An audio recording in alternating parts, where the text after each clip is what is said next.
I needed help. I just feel a lot more confident in public speaking because I feel like I'm more prepared in terms of knowing what comes across as a good public speech. If you go into the club just sort of expecting praise for everything, then you don't need Toastmasters. But I think if we are honest with ourselves and say, hey, Matt, this is how I think your speech could even be better than it was, I think then we're doing our job. I think I somewhat, like maybe subconsciously knew it, but you teach a really cool I guess you'd call it a technique where, because we get in table topics, you get questions sometimes that you just don't have an answer for, but you teach, you don't, kind of like a politician, like they're, for better or worse, they're experts at it. If you don't know how to answer the question, just create a new question and make everyone think that you answered the original one, right? When I was giving my presentation to the summer interns about great public speaking, they introduced me similar to what you did. He's about public speaking, so on and so forth. And when I opened up, I spoke in the most monotonous tone, the driest about public speaking. The looks on their faces were like, oh my God, this guy is going to talk to us about public speaking, because I tried to sound nervous, didn't do any inflection, didn't look at them. And then I said, that's not a great public speaker. This is what it is. Ladies and gentlemen, this is the Saucetown Investor Podcast. I am your host, Matt Cox, back with a big time guest today. We're really excited to get this gentleman on the pod. You can tell he's excited if you're watching on video right now. But our guest is a technology project manager with over 30 years of experience across various industries. He is also a public speaking enthusiast, which we're going to talk to him a lot about today. And he's the president of the Mad Toasters Toastmasters Club, based right here in Manhattan. Just a bit of context, because we're going to talk about it a lot. For those that don't know, Toastmasters, we'll elaborate on it, but Toastmasters is a club for people who want to improve their public speaking. That's a high level. So he thrives on helping people speak with confidence and purpose. He believes communication is more than a skill, but a superpower that can drive change, inspire teams, and build trust. When he's not managing projects or agile teams, Daryl is our guest, is sharing stories, singing, or speaking to audiences about finding their authentic voice. I am joined by Daryl Goodwin. Daryl, what is up? Hey, Matt, thank you. Thank you. Thank you for having me. I'm really excited to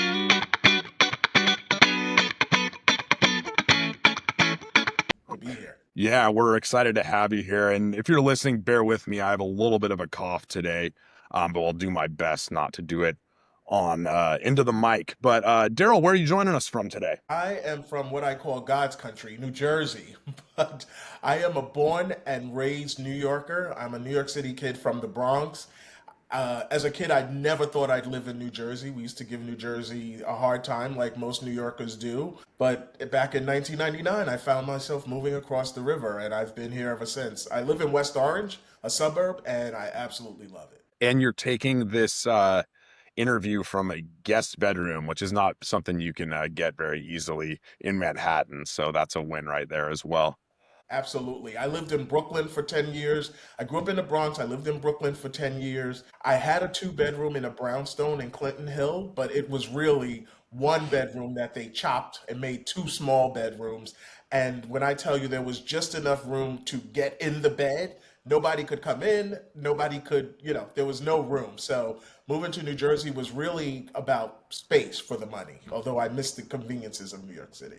Classic New York City housing innovation. If you're from New York, you know all, or if you're from New York, or if you live in New York, you know all about that. So let's bust into it, Daryl. So a little bit of backstory. I met Daryl because I joined the Mad Toasters Toastmasters Club, and the backstory behind it, I got asked to be the best man at my brother's wedding, and after getting asked, I was excited, and but I had this weird feeling that I was actually kind of nervous, because public speaking had come fairly easily to me growing up, and I was like, wait, I haven't done this in a while. I don't want to be nervous. What do I do to fix this? And so I emailed the Mad Toasters. That's how I met Daryl.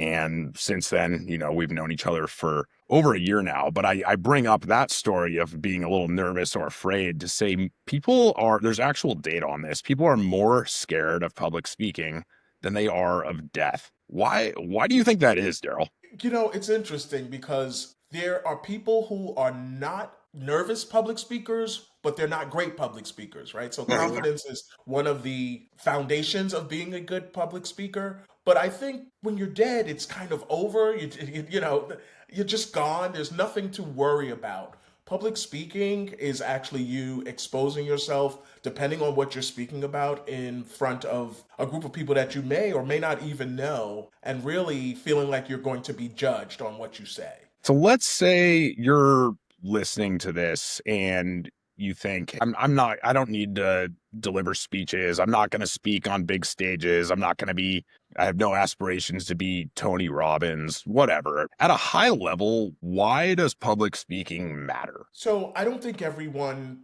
and even myself included, I mean, I haven't sought out platforms to be like this public speaker in front of large audiences, or I'm not a motivational speaker by any stretch. But I think in our daily life, in our daily occupations, we are required to speak. From the time we are a child, I mean, I know we grow up with children should be seen and not heard, but now people want to be heard. And you see it all through various platforms, whether it's social media, etc. And it's just important to be able to articulate and express one's opinion or share their voice in a way that really is impactful and effective, whether it's talking to your neighbor about some issue that you're both working through or a coworker on the elevator. Public speaking is something that unknowingly comes into our lives each and every day. Absolutely. The workplace life. I mean, being a communicator, especially in this age of people letting technology think for them and data is so readily available. It's like the thing that you cannot replace, I think, is human communication and human interaction and the way you make people feel when you talk to them. Yeah, it's so different now, right? I mean, I'm a man of a certain age. I grew up before social media, before smartphones, before all of this technology. And how did you make friends when you were growing up? You went outside and you talked to some kid that you saw playing on in the sandbox that you kind of liked whatever they were doing, and you went over and you had to talk to them. When you went to a bar or a party and you were interested in someone, you couldn't send them a DM. You had to actually have face-to-face conversation and hopefully not get rejected. But it really enforced the art of communication, and we have strayed so far away from it that people don't even put importance upon the ability to communicate anymore or speak publicly. Yeah. Okay. So to get into Toastmasters specifically, I shared my story of joining. I feel kind of bad now that I think about it, that I've never actually asked you when or why you joined Toastmasters. Give us your backstory I don't even know, was this your first club, or how did you get into Toastmasters and why did you do it? Yeah, this is my first club, my first foray into, a formal public speaking venue. I had a friend who was in Toastmasters for many years, and he was constantly saying it really helped him. It really helped him. But I've always been a confident person, and so at least around public speaking, so I didn't think I was a bad public speaker, so why would I need Toastmasters? And then I said, you know what, I'm going to show up as a guest because it was very convenient, it was right at the job. And as I began to listen to the tenets of what makes a good public speaker, I realized I was not as great a public speaker as I thought I was. Was I confident? Yes. Did I get up front and fumble? Did I use filler words? Did I not use my body movements with more intention, my tone, my speed? All of those things needed work. And so as I began to listen to what a good public speaker sounded like, I realized that I needed help. And so I sort of just said, let me check it out. And I saw if I put in the work that I would actually improve. And now I just feel a lot more confident in public speaking because I feel like I'm more prepared in terms of knowing what comes across as a good public speech.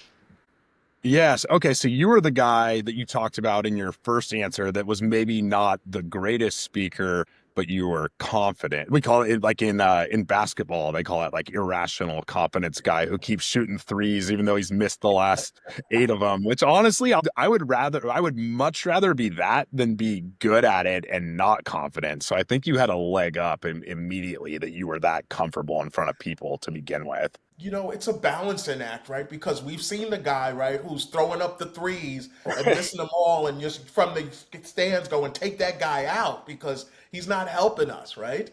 Similarly, right, I was very confident, and I've seen, particularly in corporate environments, where there are many people who do not lack confidence because it's gotten them to where they are today. If we look at CEOs, COOs, whatever C-level positions, management, etc. What many of them are lacking is the ability to articulate themselves well, communicate well. They use lots of filler words. They're not clear. They don't speak with intention. And so having the confidence is great, but you still need some foundations. All the guys who are great basketball players went to basketball camp. They definitely did things to build up those skill sets that they're now being paid healthily for. Yeah, I can definitely think of a few from when I was in corporate who did not hesitate to speak up in meetings, but maybe were not the best at delivering the message, but no one ever told them they weren't, because sometimes it's an awkward thing, like, right, this is your boss. Or I'm not gonna be like, hey, you said too many times in your last delivery there, or whatever you were saying, you could have said that in 30 seconds and you rambled for 12 minutes. So it's the club is a good place to work on that. So let's talk about what actually happens, the logistics that happen at a Toastmasters meeting. What goes down in that 60 minutes that we meet for each week? Yeah, so a lot of people, when they come to Toastmasters, they really have no idea how it's run. And it's very structured, to be honest. What it tries to do is really create scenarios that emulate, to some extent, if you're truly giving a public speech to some group of people. And typically you're doing it to your fellow Toastmasters. There is a Toastmaster, that's the person who runs the meeting. Look at them as a glorified MC. You have roles within the meeting that keep track of certain things like, do you stay within the parameters of time? If you think about someone who's appearing on, I can't think, Jimmy Kimmel, for example, right? A celebrity only has a certain amount of time to actually speak on that show. And if they're there to promote a particular work that they're involved in, they only got a certain amount of time to do that, right? And so it's really important to pay attention to the tenets of time. We also, as I mentioned, look at the filler words. What's a filler word you say? Um, and, like. I often give a story about one of my favorite rap artists, LL Cool J, and I also noticed something really recently about another R&B artist named Ashanti. LL Cool J would get on the red carpet, polished, dressed to the nines, about whatever, and they would interview him. And he would give pretty good answers, but would always say, you know what I'm saying? And after a while, it almost took away from the message itself because he said it so much, right? And so that's one thing we look at. And we also look at grammar. Do you use good grammar? Are you using present tense, past tense? Do you have a really good turn of phrases? Things along that line that make a great speech, and that you know your audience. If you're speaking to kindergarten students, you shouldn't be using words like plethora or innocuous, right? You want to make sure you know your audience and that they are going to understand what you're speaking about. So the public speaking that I do here and in Toastmasters is very different than when I've gone to maybe some of the inner city schools and I've had to speak more of their language, right? Things that kids would resonate with, no cap, all those things, and it's All being able the to Gen Z. also, yeah, exactly. It's being able to also transition and know your audience well enough to know how it's best to resonate and to connect with them. Yeah, that's a great framework. And I know you and I have talked about that at the club. Like a really easy exercise you can do that almost no one does, but it's very simple, is literally just do the thought exercise of, if I was on the other side of this communication, why would I care? What would make me care about this? And it really changes the way you think about delivering, I think. Yeah, I think that's important. I think I didn't finish it, but the main purpose of Toastmasters is to allow the members to give speeches. And when we say speeches, they're not on particular topics. Some folks use it for their professional purposes. They actually practice presentations that they're going to give at work, and they're not just like just speeches. There may be visual components to it. As you mentioned earlier, you came in and you practiced your best man speech, just kind of the format and the content to some extent, but not so much so that it lost its authenticity. So one of the things I think that you've done extremely well as being part of Toastmasters is I think what we say in Toastmasters most importantly is not that you never use a filler word or that, every I is dotted and every T is crossed, but there's a level of connection that the person who is hearing your speech can kind of say, I see myself in that, or I sympathize, or I empathize, whatever it is. And some of the speeches that you've given, particularly one of the ones that you gave about the vacation with your dad, were it captured all of us because there was a part of us that could just really feel what you were going through. And nowhere would I ever remember, did Matt have any filler words in that? Did he have bad grammar? I don't know because I was too busy feeling connected to what you were expressing. Yeah, and that's a cool thing. So I've only, like you, this is the only Toastmasters I've ever gone to. Um, but one thing that's really cool about it that I appreciate so greatly is that we all go in there and everyone is very respectful, but we are there to get better at public speaking. And to do that, you don't do that by just telling people they're awesome all the time. You have to have a culture and an environment where you can criticize people. Don't be a jerk about it, but you have to be able to do it. And I think we as humans have drifted toward frankly being offended way too often. And in this club, and it's a lot of it's you're doing as the president. We have a culture where we speak openly to each other and try to get better. I mean, what do you recommend? How have you been able to do that? But what are some best practices for people that want to create that same kind of environment, be it in a club or even just a workplace or even in their family? I mean, I think it's really enforcing the notion that we're all here to get better at something, right? I'm not here to prove that I'm the best, right? Because it's all relative, right? But I think one of the main components of the Toastmasters Club is also the speech evaluations. And evaluations are just what they are evaluations. They're critiques as well. So you want to focus on or accentuate the positive, but you also want to say, hey, how can this be better? Doesn't mean it was bad, but there's Right. always room for improvement. And I think when people go into it, sort of realizing, I don't think anyone's in Toastmasters, bottom line, because they don't think they need improvement. So if you go into the club just sort of expecting praise for everything, then you don't need Toastmasters. Right? But I think if we are honest with ourselves and say, hey, Matt, this is how I think your speech could even be better than it was, I think then we're doing our job. And I think it takes a while for people to understand that it's not personal. When we talk about the filler words all the time, we always say filler words, and the filler word report is, or the I counter is always for awareness. It's not a criticism. It's just if you said 1,000 times, I'm going to tell you, you said it 1,000 times. Try the next time to do it 998 times instead, right? So it's about just getting better and being more aware of the things that you do well and the things that can be improved. And I think people really get that over time. Yeah, and we've had that happen. I mean, we've had speeches where somebody said 90 times, literally, and it didn't ruin the speech. The speech wasn't, it was still a decent speech, but it just could have been better if they said 30 times instead of 90 times. And that's kind of the whole point of being, you said, it's for awareness. So let's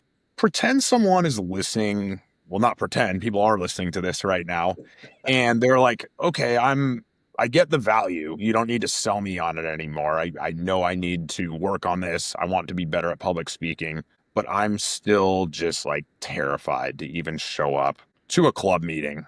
What would your elevator pitch be to somebody who's thinking that right now? My elevator pitch would really be about show up, right? To become a member of Toastmasters, it is not something that you have to sign up and agree to right off the bat. We allow visitors 3 visits just to sit. They don't have to participate. We get some visitors who jump right in and really want to participate. We some who really do the proverbial fly on the wall thing, and they just kind of sit and listen and absorb what's happening. And then after 3 visits, we feel that's pretty much enough time for you to determine, hey, is this something I want to move forward with? Or something that maybe I'm not ready for at this point in time. And there's no persuasion. We don't try to convince anyone. We let people make their own decisions. We've had some people show up and after one meeting say, I want to be a Toastmaster. I like the energy of this club. And we've had some who've just been like, I'm not ready, or they want to take a break. But you can tell pretty early on who's very serious and committed about becoming a better public speaker. And those are the folks that show up every week, that try to get to the podium every week. And it's a great thing because we see the improvement. Yeah, and it really is. It gives you there's always going to be, if you're afraid of public speaking, it's always going to be a little bit scary the first few times, but it really does give you a low stakes platform to do this. And to just for our audience, you're not necessarily your first week. It's not like you're going up there and giving a 5 to 7 minute speech. There's opportunities. And one thing I can't remember. Sorry, I don't remember if you said this. Everything, there's a podium at the front of the class too. So you every time get to speak up there. Yeah, we really try to emulate, sort of a public speaking environment. So we have a podium. We do what's called handshakes, right? When you approach the podium, you give a handshake to the person who's either introducing you or as you're leaving the quote unquote stage.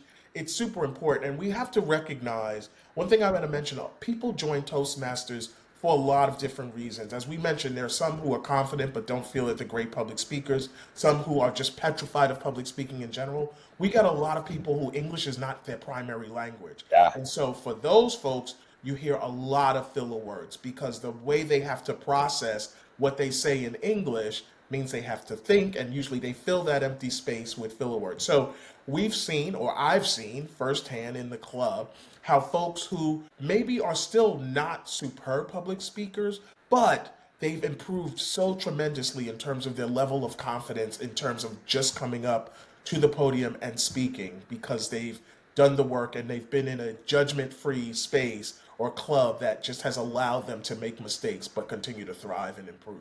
So one of the parts of the club that I was completely unaware of until I joined, because I assumed it was just you go up and you give scripted, prepared speeches, but there's a segment of the club that I think is really valuable called table topics. And speeches are certainly awesome. It's a great skill to have, but a lot of life, think of just random social interactions or work meeting where you have to speak up. A lot of it is impromptu. So just a two-parter, I guess, for you, Daryl. First off, just what is table topics? And then tell us, in your opinion, what makes a good, well, punchy, like impromptu 1 to 2 minute delivery? Right. So to some extent, you've explained the table topic, right? So table topics is a section of the meeting which are short impromptu speeches that last between 1 and 2 minutes. You can go over a little bit within the time boundaries, but it's typically 1 to 2 minutes. There's typically a theme, but it doesn't have to be a theme, the table topics, but no one knows the questions that are going to be asked of them.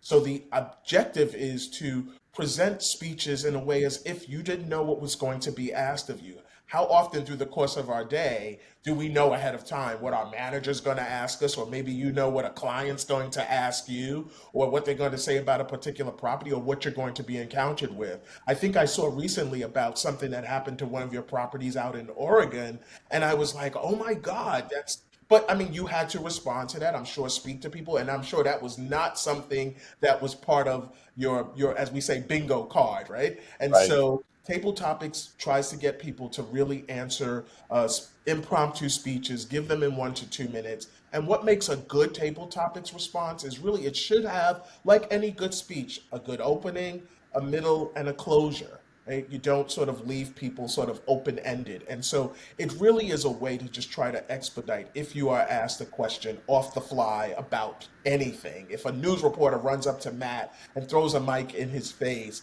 and says, this happened, what do you think? You'd be able to answer it eloquently and articulately and come across as a great answer. Unfortunately, folks that usually become media sensations or viral sensations are the ones who answer like the most ridiculous in the most ridiculous and non-Toastmasters way.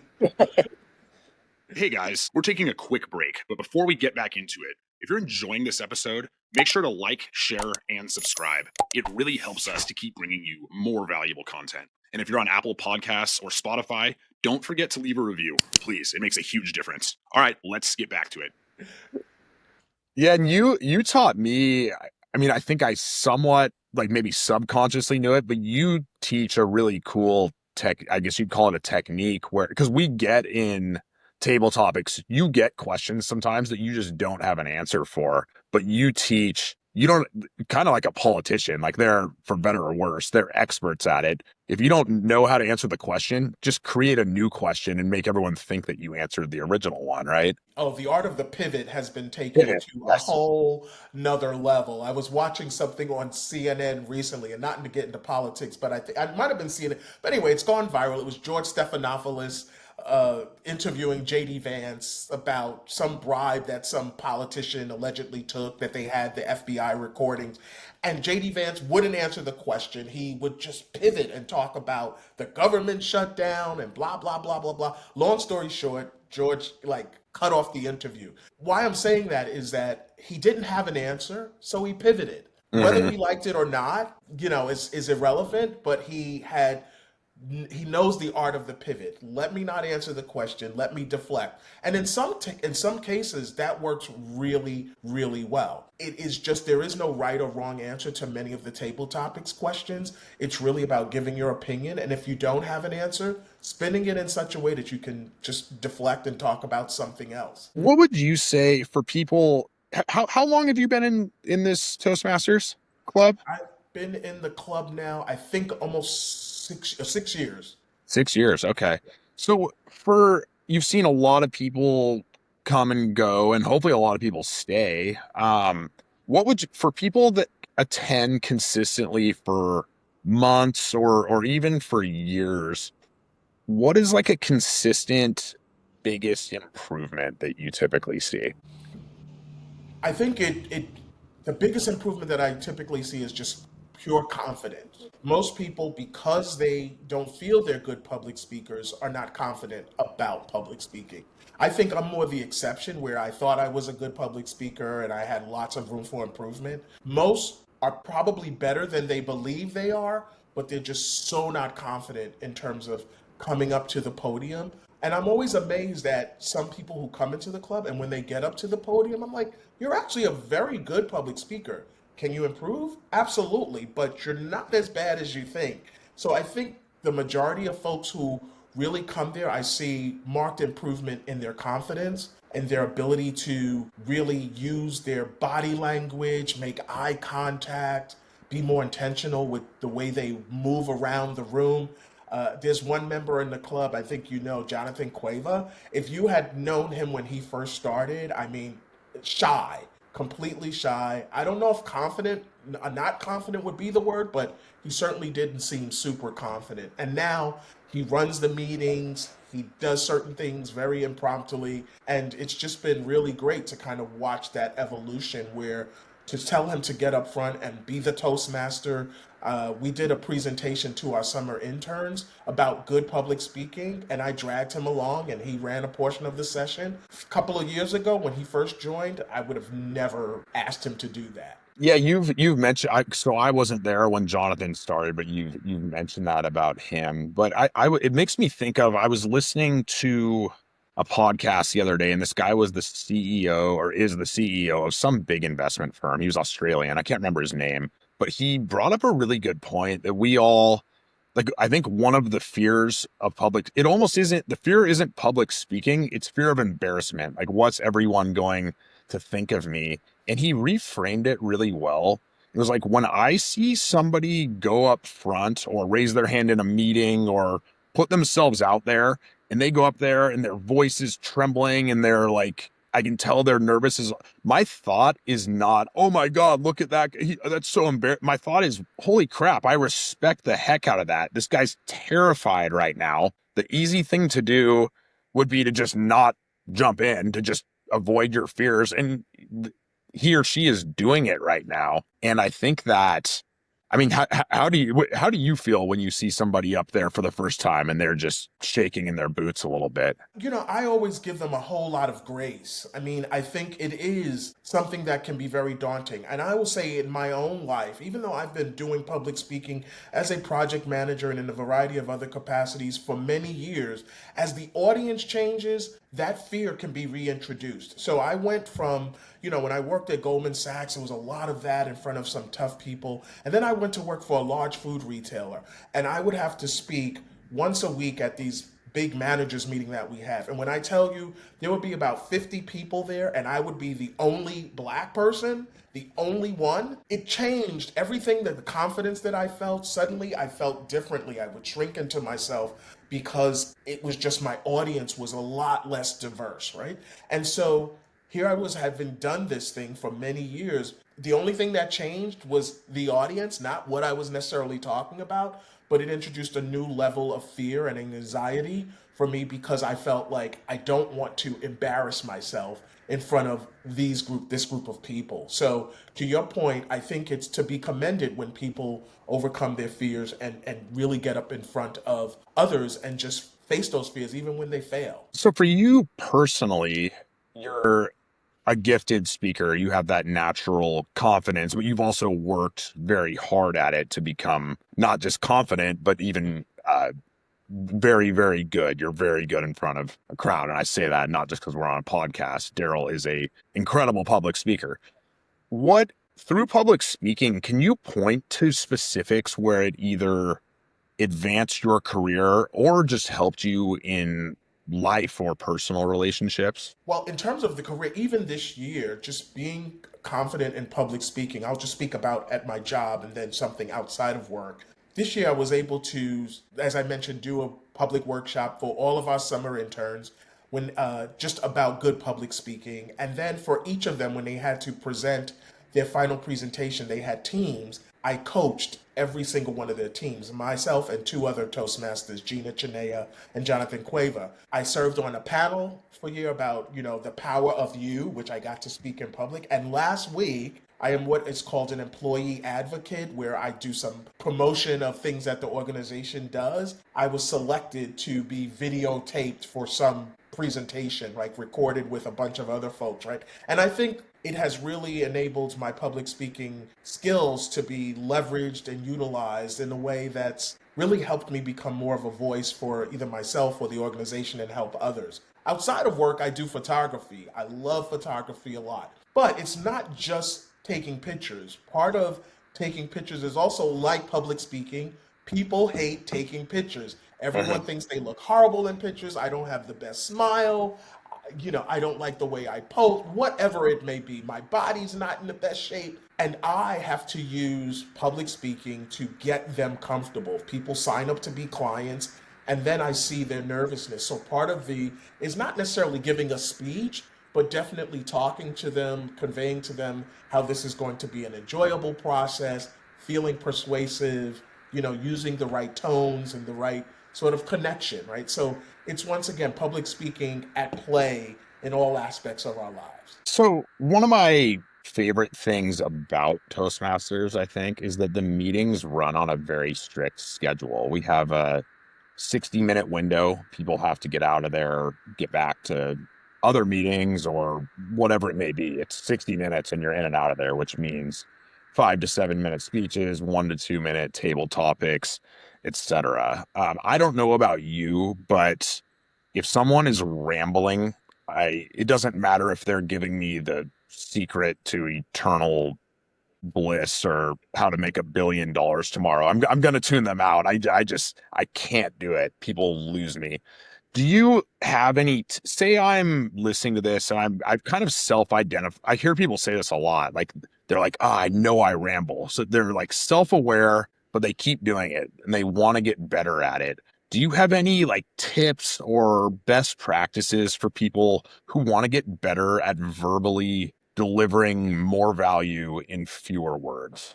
With Toastmasters, that's where table topics and things, right? It's hard to sort of prevent someone from doing that when it's something that they're doing off the cuff, right? You've seen firsthand where we've had a guest come in who we called up to give some feedback and they went way over, and we didn't want to be rude. I was wondering if you were going to bring that up.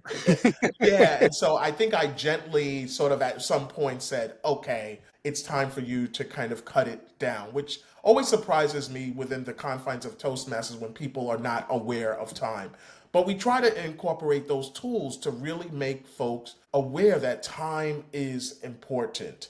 And oftentimes we don't necessarily have a forum in which we can cut someone off. But we even see if you're on the Academy Awards, you got a certain amount of time before the orchestra gets queued up and they start, musicking, setting the music to kind of cue you off the stage. So I think it is important to always think about time, think about what's short and sweet is always good. I think it's always better to sort of err on that side than to sort of think the more I say, the better it is. And that's in all forms of communications, whether it be speaking, an email, a voicemail, whatever it is. I think it's important to just kind of constantly remind yourself of that. Yeah, people remember it if it's short and punchy, and you might have a gem, something super valuable in the middle of it, but if you ramble the rest of it, no one's going to remember it. I bet you everyone remembers Adrian Brody's last Oscar speech.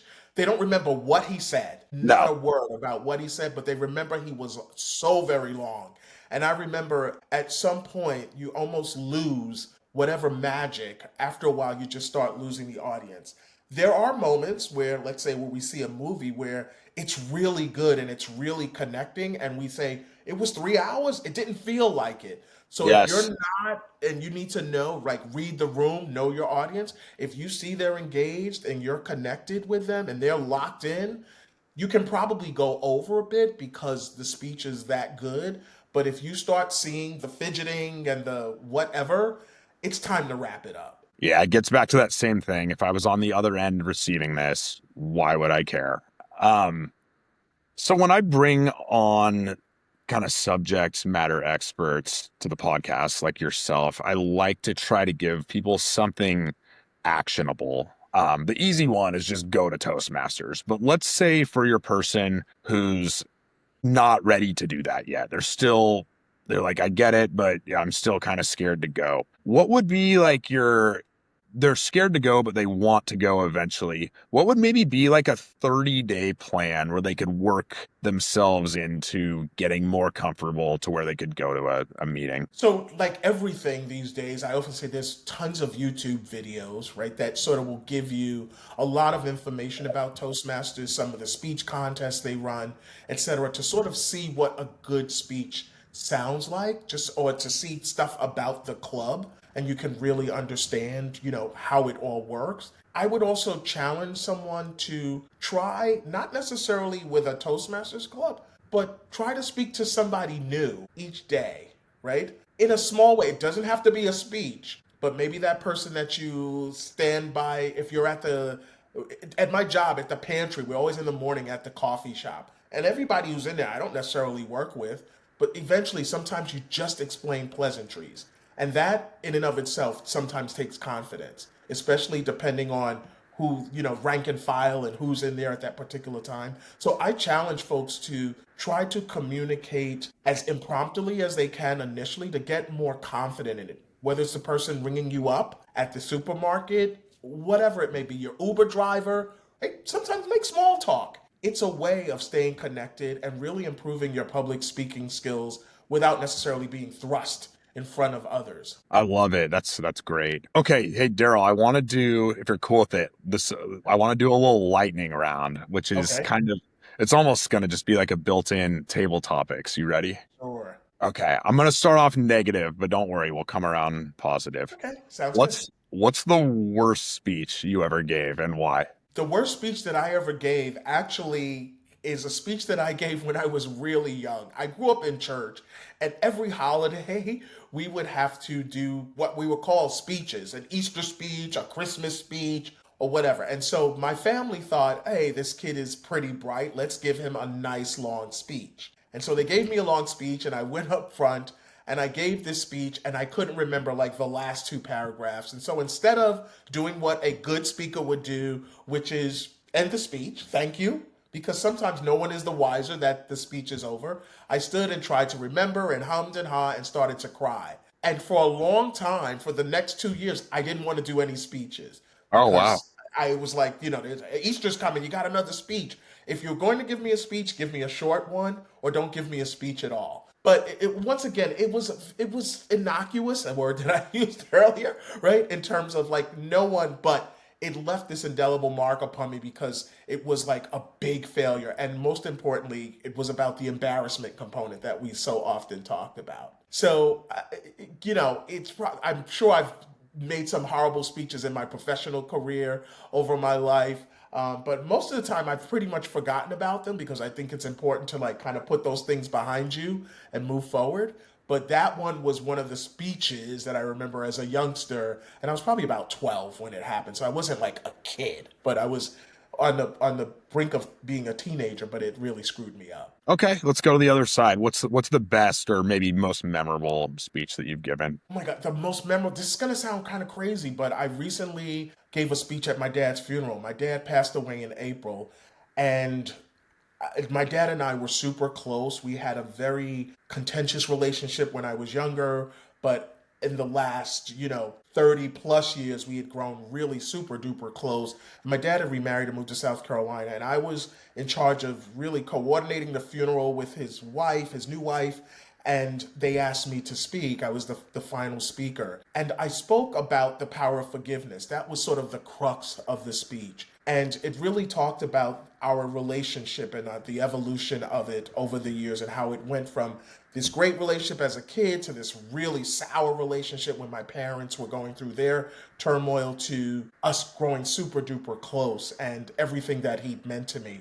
And I'd gotten so much feedback about how so many people needed to hear that speech because it was truly about forgiveness and how important it is. And I think it was, it came from a real place of authenticity. It was really emotional. And I, was not doing it for the likes or anything along those lines. But I felt really good about expressing, just how important our relationship had become over time. So it's probably the speech I'm most proud of. I wish he could have heard it, but at the same time, I think those who were closest to me got to cull something from it. I think those are the most powerful thing you can say about communication, whether it's speech or writing or what have you, is that people tell you they were impacted by it and they took something from it. So I know I told you at our meeting, but I'm sorry for your loss, Daryl. Thank you.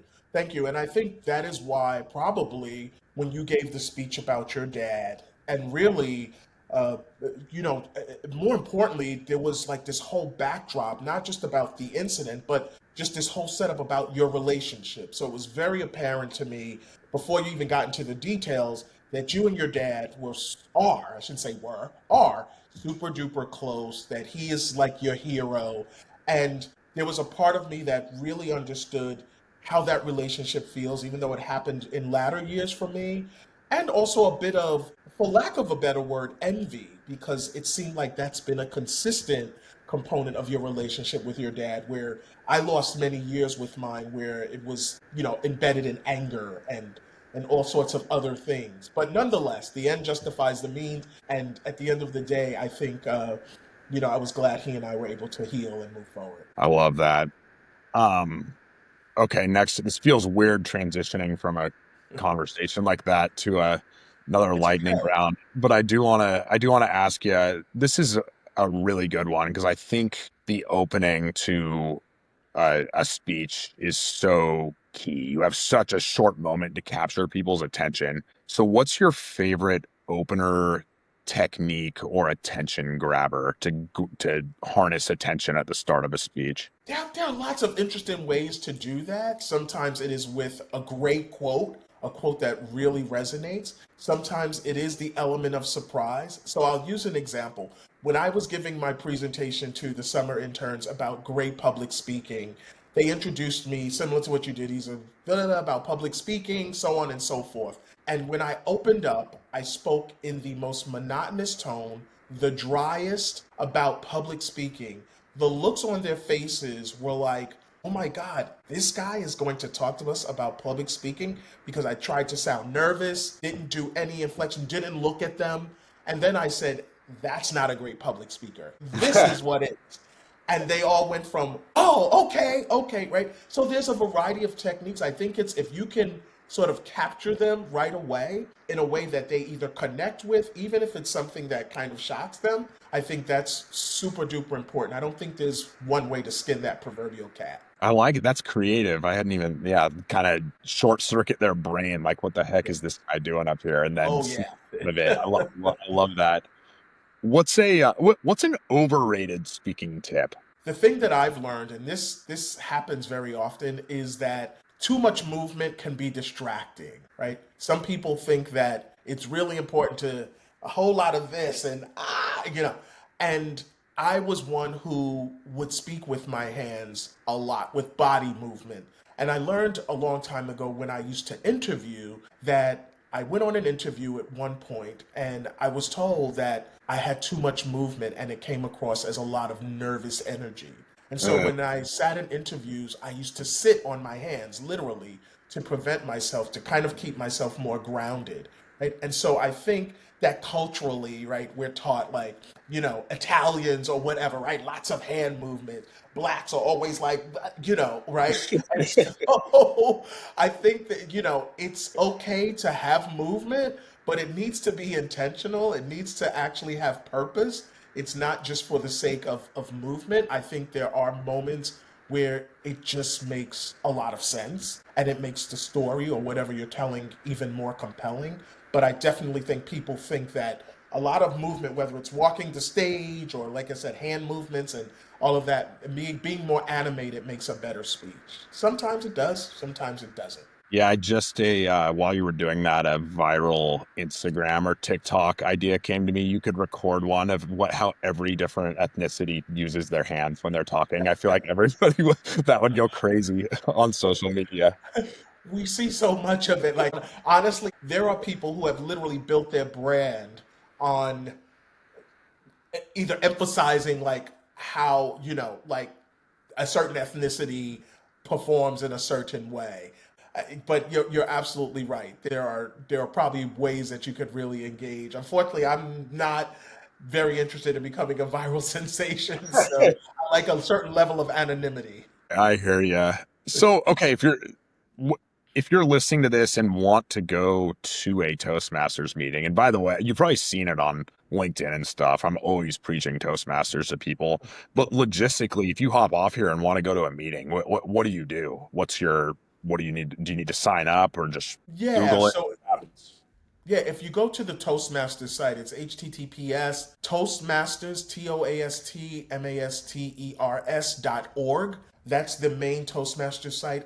Within the site, you can find a club, and it uses geolocation to determine what club is close to either where you live or where you work. If you want to find a club, and some of them are virtual, some are in person, some are hybrid, right? And so you can just put in right there your zip code or whatever it is, your city and state, and it will tell you where the Toastmasters clubs are. Toastmasters is not just a United States or a New York organization, it is worldwide. So we've had, particularly when we were virtual, had members that were virtual from Costa Rica, from China, India, right? We're now in person, so many of those members have dropped off because we found it was more effective to be in person. But that's what you would do to start. All right. Well, Daryl, you've been super generous with your time. I'm pumped that you were able to come on with us. Couple final or three final questions, I guess, that we ask everybody before we let you go. What do you, Toastmasters? I know you like public speaking, and we talked about a few things in your intro. But what do you like to do for fun with your free time? Oh God, I do a lot of different things. As I mentioned, photography is one of my great Yeah. loves, mostly portraiture.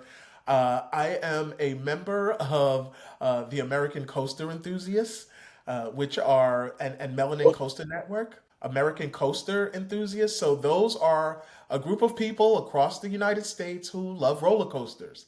And there is a tribe of people out there who go around to amusement parks and ride roller coasters and get coaster credits. I'm not as ingrained in some of that as some of them are, But since I was a kid, I've loved it and I've been a member for many years.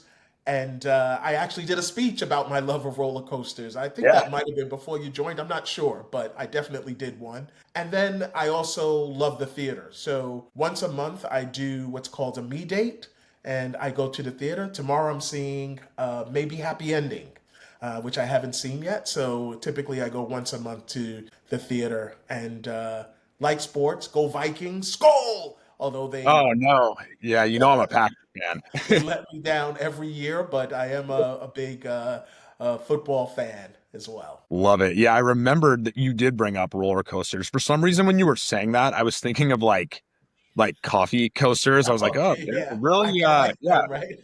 really, really cool that you're so into the Yeah, coffee coasters. No, I remember you bringing that up now.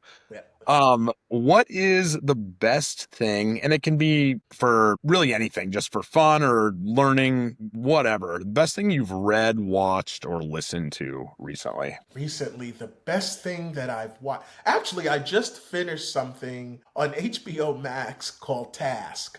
It's Everyone's talking about that. Yeah. Yeah. Yeah. So I literally just finished it yesterday. It's the same, I think, director or writer of Mayor of Easton, or Easttown. Yeah, I remember Easttown, that. I right? saw Where that he one. was Yeah. with Kate Winslet, I think it Yeah. was. Yeah. And so it's the same people, I believe. And it was really good. It was with Raul Castillo, and I can't remember the guy's name, but Ruffalo?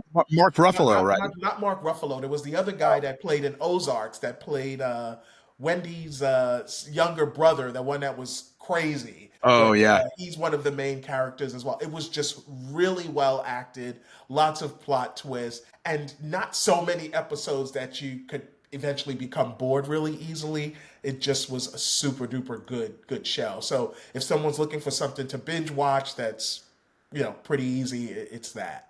Okay, I'm sold. That was the final. People have been telling me, but that's the final push I needed. So, all right. Well, Daryl, I want to thank you for coming on, and also thank you for all you do at the club. You've genuinely helped me and a lot of others with their public speaking, but also just a cool community of really interesting, fun people to be a part of. But before we hop off, anything you would like to, if you'd like to tell people where to follow you or anything you'd like to plug, floor is yours before we let you go. Sure, I am a photographer, so you can find me on Instagram at D Goodwin, DGOODWIN photos on Instagram. And I have a website, Daryl, DARYL, Goodwin, GOODWIN photos, PHOTOS.com. Right, you can see my work there if you're interested in needing new headshots or just some fun photos, etc. And, lastly, I just want to leave with, let's continue to lead with kindness in a time where it seems to have gone out the window that, our diversity is what brings us together. And we see that most evident in our Toastmasters Club. In many cases, we all are from different industries, different ethnicities, different backgrounds, but yet we all have a common purpose, and that's to get better at something. And we work well doing it in spite of those differences. So I just say let's continue to just be kind to one another and treat each other with the humanity we all deserve. I love that. Let's leave it right there. Daryl, you're the man. I appreciate it. Thanks for coming on. No, thank you, Matt. I really appreciate it. I had a great time. Have a great day. You too. Okay. That is a wrap for today's episode. Thanks for tuning in to the Saucetown Investor. If you got value from this, drop us a comment and let us know your thoughts. Did you have a big takeaway? Is there a topic you want to see us cover next time? Is there a guest you want to see interviewed? DMs are open. Business is at Saucetown Properties, and my personal, you can DM me personally, is at the real Matt Cox 4. We'd also like to ask you kindly to please like and subscribe. You can also follow along with the Saucetown Investor blog. That's mattcox444.substack.com. Thanks again, guys, and until next time, keep investing and stay saucy, Saucetown.